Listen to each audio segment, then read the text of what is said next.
I'm typing this out from inside a hole in my backyard. It's snowing, and I'm losing feeling in my fingertips. I don't have much time. Some background info. Every month for 6 months, a child would get abducted from my neighborhood. Like clockwork, every month a child would just disappear straight out of their beds. No sign of forced entry, no sightings of strange people reported by anyone, no evidence left behind by the intruder, just gone overnight. The strangest part about it is that the parents of the children who were abducted didn't even seem to care. They carried on with their lives as usual, acting like the loss of their child was just another everyday occurrence. Tonight, after reading Jasper's bedtime story, I decided to go for a quick jog around my neighborhood. I felt fairly, foolishly comfortable about leaving Jas alone in the house. I would only be going up and down the street, so I definitely notice if anyone approached the house, and there hasn't been a disappearance for almost 3 months, so I wasn't worried about it. So I laced up my shoes, put my phone in my pocket, and set out. About 40 minutes into my jog, all the lights in the neighborhood suddenly went off, and I was submerged in pitch blackness. I didn't think anything of it. A tree had fallen on a major power line recently, so we were subjected to random power outages that usually lasted a couple of minutes. Sure enough, 5 minutes later the houses lit back up and the street lamps started turning on one by one. As the last street lamp, the one less than 5 feet away from me, flickered back on, I stopped dead in my tracks. Standing under the street lamp was a thing. No other word could describe it. It stood at almost 7 feet tall, with appendages that seemed to be arms and legs, and it was made of some sort of gray, liquidy-looking substance that bubbled and bulged as if there was something squirming trapped beneath the surface. It had a throbbing yellow orb in the middle of its body that seemed to be looking right at me. I watched in horror as it emitted a disgusting wet sound like someone retching, except 100 times louder and more terrifying. Now, I'm not someone who scares easily.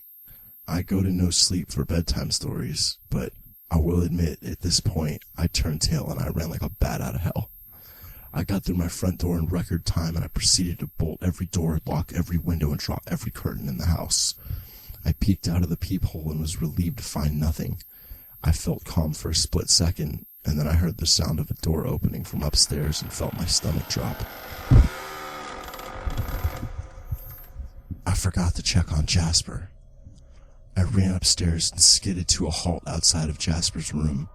He was curled up with Mr. Frog in his race car bed, sound asleep with a peaceful expression on his tiny face.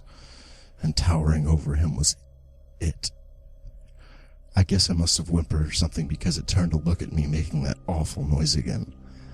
I tried to make a run around to grab Jasper, but I was too slow. It grabbed my neck and started dragging me across the hall and down the stairs. I screamed and kicked and punched, but to no avail.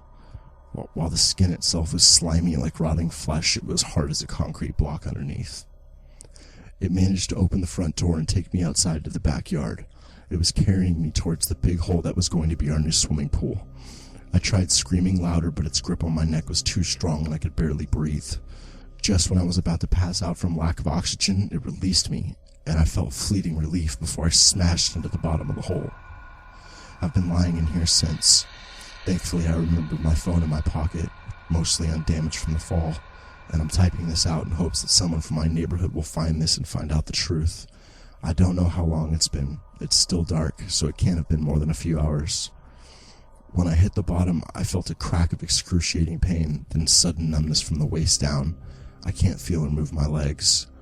It's so cold out, and I'm losing consciousness. I'm gonna die soon. I know that, but that isn't what scares me the most. What scares me the most is that when it threw me down into the hole, I saw its fluid skin moving and flowing until I was staring up at an exact replica of myself. Then it smiled, a dead, unnatural smile, and went back into the house for my son.